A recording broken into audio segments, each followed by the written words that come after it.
A young bride was left at the train station until a little boy ran up and called her mama. Dust Creek, Arizona Territory. Spring, 1889. The train gave a long, hissing sigh as it pulled away from the station, leaving behind a veil of steam and dust. Catherine Whitley stood still on the weathered wooden platform, her pale blue traveling dress fluttering gently in the breeze, the hem already touched by red earth. In one hand, she held a small, worn valise. In the other, a bouquet of lilies, limp from the journey and the desert air. She had come from Virginia, alone, with only a handful of coins, a heart full of hope, and letters folded so many times they had begun to fray at the creases. Letters from Elijah Kerrigan, the man who had promised her a new beginning, a man she had never met. Dust Creek was smaller than she had imagined. The wooden buildings looked tired, the air dry and thin, but Elijah's words had painted it as a place where the sun warmed more than just skin, where the wind carried the smell of coffee and horses, not loneliness. Now, Catherine was beginning to feel the first flickers of something colder than the desert wind, doubt. She scanned the platform again, lifting her chin with practiced grace. A few townsfolk lingered, a woman with 2 children, a shopkeeper leaning against a post, and a boy rolling marbles near the freight car. They looked at her with curiosity, but no one approached. Time passed. 10 minutes, then 20. A tall man in a dark vest and rolled-up sleeves emerged from the station office, his face shadowed under a wide-brimmed hat. He didn't speak at first, just stepped past her to collect a timetable nailed to the post. Then, without looking at her, he returned with a small tin cup filled with warm water. "You'll want this," he said, holding it out to her. Catherine blinked, startled. "Thank you." He nodded once. "Name's Daniel. I run the station." She hesitated. "I'm waiting for someone." "I gathered," he said quietly, then added, "Trains don't come through again till morning." Her hand tightened around the cup. The lilies trembled. She sat down on the edge of a bench, letting the silence grow heavier. The heat pressed in around her, thick with sand and tension. And then, out of nowhere, a voice sliced through the quiet. "Mama!" Catherine turned her head just in time to see a small boy, no more than 5, racing across the dusty platform. His cheeks were flushed, his boots too big, and his suspenders hung crooked over a white shirt smudged with dirt. Before she could react, the boy flung his arms around her waist. "Mama, you came," he said breathlessly. "You really came." The bouquet dropped from her hand. Gasps rippled through the platform. The shopkeeper straightened. A woman murmured something behind her hand. Someone else whispered, "That's the boy from the Kerrigan place." I think you're mistaken," Catherine stammered, gently trying to pull back. But the boy clung to her. "You said you'd come," he said again, voice smaller now, more fragile. "Papa told me. Mama was coming on the train. He said you'd have soft hands and a blue dress." Daniel stepped forward. "Owen," he said slowly, "let her go for now, son." The boy looked up. "But that's Mama. Look." He reached into his small pocket and pulled out a square of linen, crumpled and dirt-stained. Catherine's breath caught when she saw the delicate embroidery, her name stitched in blue thread. "Catherine." Her knees nearly gave way. Daniel moved to her side, steadying her.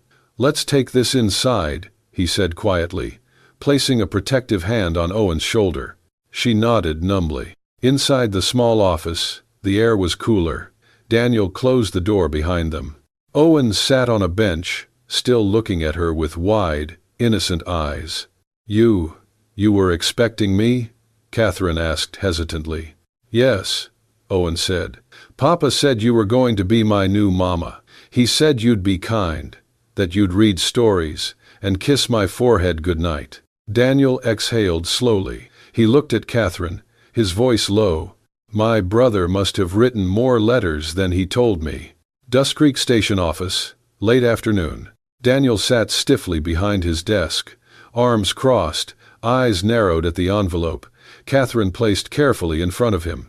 The paper was worn, but the seal still intact. Her fingers lingered on it for a moment longer than necessary before she let go. "You expect me to believe my brother sent this?" he asked, voice low, restrained. "I do not expect anything," Catherine replied calmly, though her knuckles were pale where they gripped her skirt. "But that is the truth. He wrote to me for months. He proposed. I boarded a train and came here because of that." Daniel didn't respond. He picked up the letter, turned it over, then opened it with practiced precision. The handwriting inside was careful, familiar. It hit him like a blow to the chest. He stared at the ink for a long time. Then he dropped his gaze to the floor. "Elijah." Catherine leaned forward. "You recognize it?" Daniel gave a slight nod, then swallowed. "Yes, that's his handwriting, no doubt." For a while, neither of them spoke. Outside, the sun was dipping low behind the station roof. The whistle of wind against the windows filled the room. "I did not know," Daniel said finally, quieter than before. "He never told me. Never said a word about writing someone, much less asking them to marry him." "I do not understand," Catherine said. "Why would he keep it a secret? He seemed so open, so sincere." Daniel exhaled. He was sincere, but he was also private. After his wife died, he kept things to himself, said he didn't want to burden me. She looked down at her hands. Daniel tapped the letter against his desk. "He wrote this, and never told me, never gave me a chance to know. And now, he is gone." Catherine finished for him. The words hung heavy in the room. She reached for the letter again, but Daniel held on to it a second longer. "There's more in the drawer," he said. "His name's been showing up in a few parcels that came through weeks ago. I never paid them any mind, thought it was old junk." He stood and walked to the cabinet behind him. Pulling open the bottom drawer, he took out a small stack of bundled letters and packages. He handed one to Catherine. She opened the wrapper. Inside was a pressed handkerchief, white cotton with soft blue stitching. To Catherine, she blinked quickly, forcing down the rising lump in her throat. "He had this made for me?" Daniel sat again, slower this time. "Looks like he meant it, everything he wrote." They sat in silence. Owen was in the next room, humming softly to himself as he colored with coal on old train schedules. Catherine whispered, "He told me he had a son. Said the boy had been alone too long, that he missed being read to at night. He said I could change that." Daniel rubbed his jaw. "He never told me he wanted to bring someone new into Owen's life." Her voice trembled. "I thought he loved me. Even if we never met, the letters felt real. I risked everything to come here." Daniel saw the break in her composure, the heartbreak she was trying to hide. Something shifted inside him. He stood, walked to a corner shelf, and picked up a small brass lantern. Lighting it, he brought it over to the desk, placing it between them.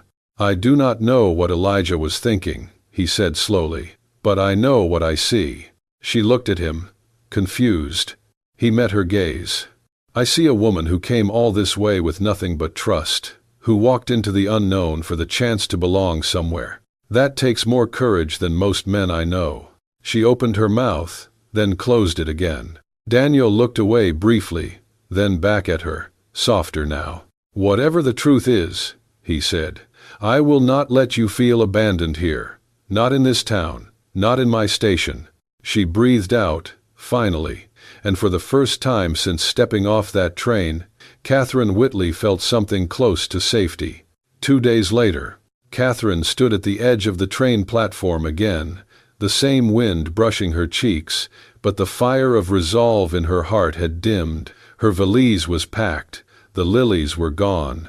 The hope that once brought her here had scattered like sand in the breeze. Behind her, from the steps of the station house, Owen watched. She had meant to leave quietly, before sunrise, but the moment her hand touched the railing, she heard the small voice. "Do not go." Catherine turned. Owen stood barefoot, hair tousled, pajama shirt wrinkled. Tears had left streaks down his dusty cheeks. Daniel appeared behind him, concern shadowing his features. "I am sorry," Catherine whispered, "but there is no place for me here." Owen ran to her, wrapping his arms around her legs with all the strength his small body could muster. "You cannot leave. You are my mama now." Daniel stepped forward. "He has not eaten since yesterday. Barely slept. He keeps asking when you are coming home." Catherine's breath caught. "But I am not his mother." Daniel hesitated, then said quietly, "He thinks you are, and maybe that matters more right now than what is on paper." That evening, Catherine sat in the guest room of Daniel's modest home on the edge of town. The wooden floor creaked with every step, but the quilt on her bed smelled faintly of lavender, and for the first time in days, she was warm.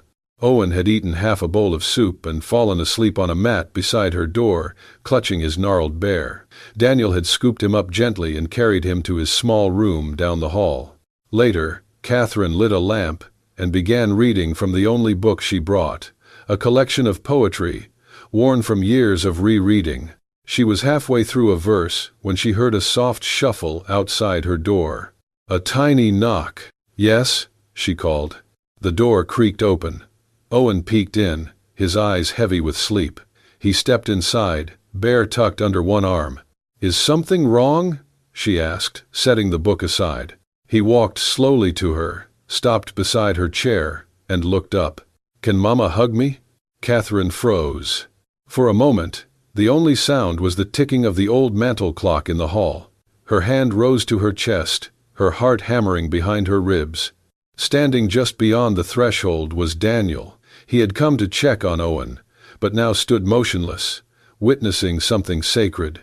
Owen shifted, almost unsure, and said in a whisper, "Papa said Mama would come one day, that she would read stories and smell like flowers, that she would sing soft and not be too tired to kiss me good night." I waited. Every night, I waited. Catherine knelt down slowly, her skirt pooling around her, her arms trembling as she opened them. "Come here, sweetheart," she said, her voice cracking. Owen stepped into her embrace, and the moment his little arms wrapped around her neck, she broke. Silent tears rolled down her cheeks as she held him close, one hand smoothing the back of his head, the other clutching his tiny shoulder. From the doorway, Daniel turned away, swallowing hard. He had not cried since Elijah's funeral, but tonight, something opened in him, something soft and fragile. He left them there in the warm lamplight, the stranger who became the mother, and the boy who never stopped believing she would come. The following morning, the sun had only just begun to warm the edge of the porch when Daniel knocked gently on the guest room door. "I want to show you something," he said quietly, once Catherine appeared. They walked across the dry yard and into the main house, then up a narrow stairwell that creaked underfoot. At the end of the hallway, Daniel opened a wooden door, the hinges stiff from disuse. Inside, the room smelled faintly of cedar and old tobacco. Dust danced in the air, caught in slanted rays of light through the lace curtain. "This was Elijah's room," Daniel said. "I left it the way he did." Catherine stepped in slowly. A coat still hung on the back of the chair. A pair of boots rested neatly by the bed. The blanket was folded, not military tight, but careful, precise. A photograph of a young woman and a baby sat beside a worn Bible on the nightstand. She approached the small writing desk near the window. The wood was scratched, the drawer knob half broken. She pulled it open. Inside was a metal tin, cool and dented. She looked at Daniel, who gave a faint nod.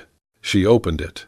Inside were folded pages, some yellowed at the corners, others newer. Handwriting filled the sheets in slow, deliberate strokes. The first few were drafts of letters, all addressed to her, all in Elijah's voice. "I do not know what drew me to your letter from the orphans' registry," one began, "but I saw your words, and I felt less alone." Page after page followed, some with blotches where ink had been lifted, others torn off mid-sentence. They painted a portrait of a man who was trying to reach someone, anyone, who might offer light in the thick fog of his grief. Beneath the letters, She found a smaller bundle tied with twine. It was a journal. The handwriting was messier here, looser. She read aloud. "The nights are worst. Owen still asks when she is coming home. I cannot lie, so I say nothing. But today, I mailed a letter to someone I have never met. A woman who wrote with honesty. A woman who seems to know silence the way I do. I asked her to marry me. I do not know if she will come, but if she does, I believe my son will call her Mama the moment he sees her. And she will understand why." Catherine's lips trembled. She pressed the pages to her chest. "He meant it," she whispered. "All of it." Daniel stood by the window, hands clenched loosely at his sides. "He never told me. Not once. I was angry with him, you know. For shutting me out. For always being better." She looked at him. "I used to hate how he could make anyone feel safe with just a word. How people smiled when he entered a room. He had that gift." Catherine stepped closer, holding out the journal. "He gave that to your nephew.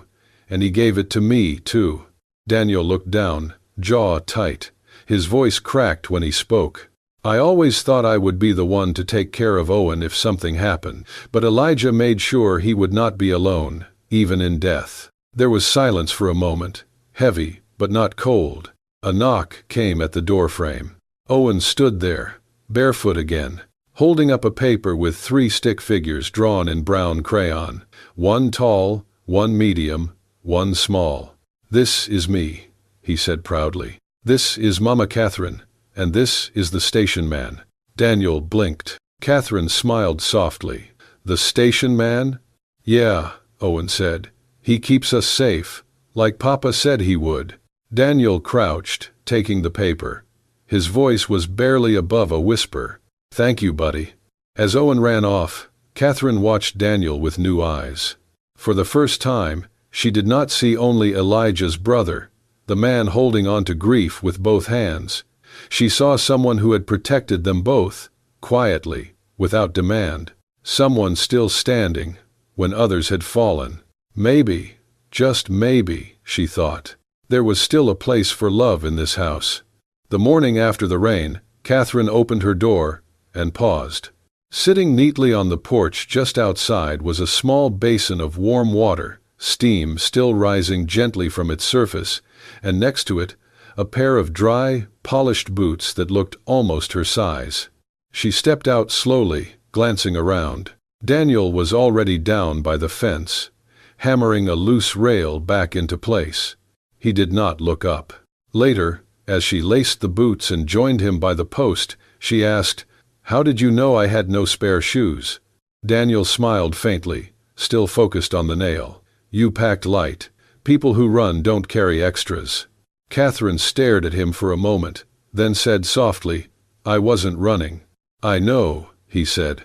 That evening, Owen insisted on helping rebuild the garden fence, though he ended up playing more in the dirt than anything useful. Catherine swung the hammer, missing once and nearly striking her own thumb. Daniel caught her wrist before it happened. "Easy," he said. "The nail's not the enemy." She laughed, more from nerves than anything else. Their eyes met for a beat too long before she stepped back, brushing dust off her skirt. After supper, Catherine read to Owen on the front steps. Daniel sat nearby, quietly whittling a piece of wood into the shape of a horse.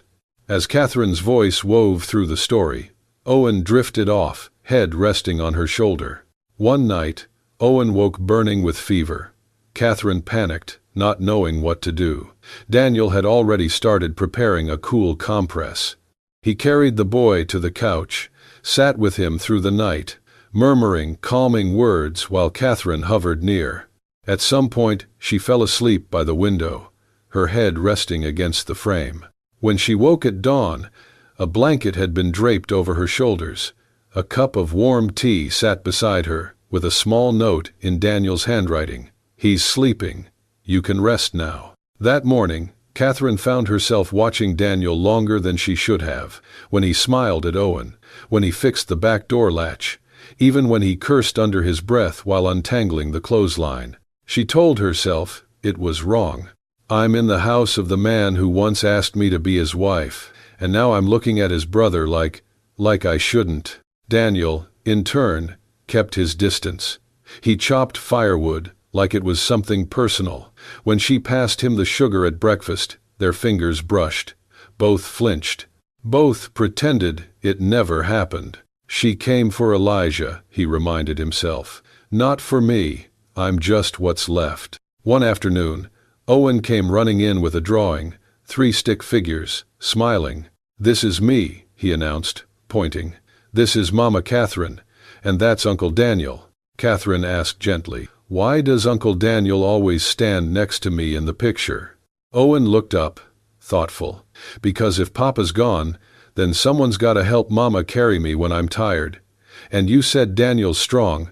Neither Catherine nor Daniel spoke. That evening, Catherine sat on the porch steps, the light from the setting sun turning the dust gold. Her thoughts ran in quiet loops, uncertain and warm and terrifying. Daniel came out and leaned against the rail, arms crossed.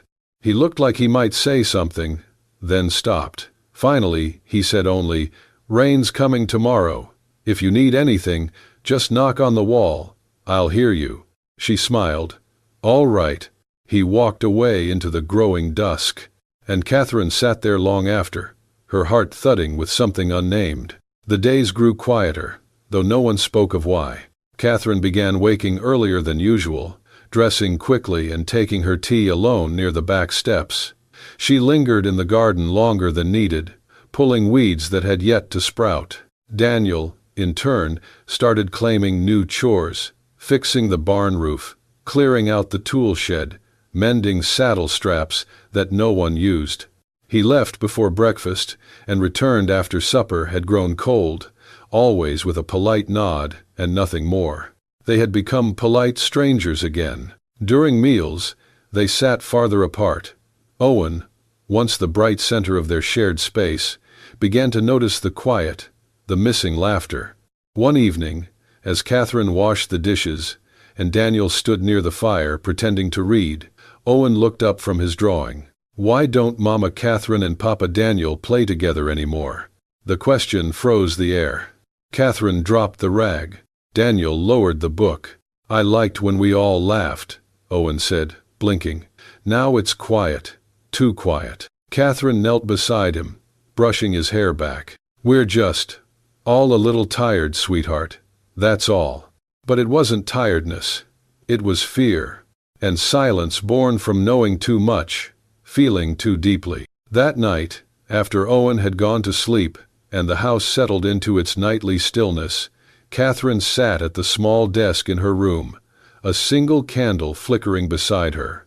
She pulled out a sheet of paper, dipped the pen in ink, and began to write. "To Daniel, I have thought of leaving 100 times. I have even packed twice. But every time I look at Owen's drawings, or the way he calls me Mama without hesitation, something inside me breaks and stays. I'm not sure what's worse, the ache of staying or the ache of going. But I do know this. I am afraid. Afraid of what it means to feel something again. Afraid that loving what I cannot have will undo me. And yet, afraid, too, that walking away will hurt more." She stared at the letter, eyes burning. Then, slowly, she folded it. But instead of sealing it, she placed it in the drawer. Not to be sent. Not yet. "I am not strong enough to stay, but I am not brave enough to leave." She blew out the candle, and in the quiet dark, Catherine Whitley cried for the first time in weeks, not from grief, but from the heavy, unbearable weight of almost loving someone who stood just one room away. One afternoon, the sun stretched warmly across the yard, and the weight of unspoken feelings gave way, if only for a moment. Catherine rolled up her sleeves and crouched beside Owen near the garden patch, where the rain from 2 nights before had softened the earth. With a tin pail and quick fingers, Owen began scooping wet clumps of dirt and dropping them on a wooden board. "Make a horse, Mama," he giggled. "I'm better at making cookies," Catherine replied, trying to mold a lopsided figure. Daniel, kneeling nearby, joined in without a word. Soon, they were elbow-deep in mud and laughter, their hands messy, their clothes streaked, but no one seemed to care. For a brief time, there were no walls between them, no guilt, no names from the past, just three people beneath a blue sky, sharing a kind of joy none of them dared to hope for. Then, the voice. "Well, if that ain't a family, I don't know what is." They turned. It was Mrs. Dalrymple, the elderly widow from 2 fields over, leaning on her cane at the fence line. Her eyes twinkled with mischief, her voice dry as dust. Daniel cleared his throat and stood, wiping his hands on his pants. Catherine stood too, brushing mud from her skirt. They exchanged a glance, both flushed, both unsure. Mrs. Dalrymple smiled knowingly, then shuffled off down the road. They said nothing, but something shifted. Owen, oblivious to the awkward silence, continued sculpting. His fingers worked quickly, and soon he held up 3 small mud figures, each carefully shaped. "This one's me," he said proudly, pointing to the shortest. "And this is Mama Catherine." He turned the 3rd figure toward them. "And this is Daddy Daniel." Catherine blinked. Daniel froze. Owen beamed. "Now we're a full family, just like in the bedtime story." He placed the figures side by side, then darted off toward the trough to wash his hands. The breeze picked up, tugging gently at the hem of Catherine's skirt. She looked down at the muddy figures, simple, clumsy things, but in their crooked smiles was something sacred. Daniel stepped forward, hesitating just a breath. "She's right, you know," he said softly, not looking at her. "Mrs. Dalrymple." Catherine didn't respond, but she didn't look away, either. He added, quieter still, "Sometimes I think Owen sees the truth before we do." Catherine turned her gaze to him at last. Her voice, when it came, was barely above a whisper. "So do I." The evening air in the kitchen was warm and laced with the faint scent of chamomile. Catherine stood barefoot by the stove, gently swirling a spoon in the small pot. The candlelight flickered against the stone walls, casting golden shadows. Her hair was loose for once, a soft contrast to the rigid poise she'd worn when she first arrived in Dust Creek. Behind her, Daniel entered quietly. He lingered at the doorway for a moment before clearing his throat. "Mind if I stay a while?" Catherine turned, her lips lifting in a tired but genuine smile. "I would like that." He stepped inside, moving toward the counter as she poured tea into 2 mismatched cups. She handed him one, their fingers brushing briefly, no longer by accident, but still carefully. They stood in silence for a moment, sipping slowly, listening to the house breathe. Then Daniel asked, his voice low and steady, "Do you ever wonder, if we had not been bound by everything that came before, would this have been easier?" Catherine looked down at her cup, steam curled upward like a question. "I used to think so," she said. "But lately, I think it is the past that brought us here. Every loss, every wrong turn, it all led to this moment." Daniel nodded, but did not speak. They moved to the small table and sat down, close but not touching. A few minutes passed, with only the sounds of distant crickets and the occasional creak of old wood. Then Daniel reached across the table, his hand open, waiting. Catherine hesitated, not out of fear, but out of something deeper, reverence. She placed her hand in his. They said nothing more that night. They did not need to. The next morning, the townsfolk of Dust Creek witnessed a quiet change. Daniel Kerrigan stood outside his home, hammering a small wooden plank into the front gate. It was freshly carved, the letters simple and clean.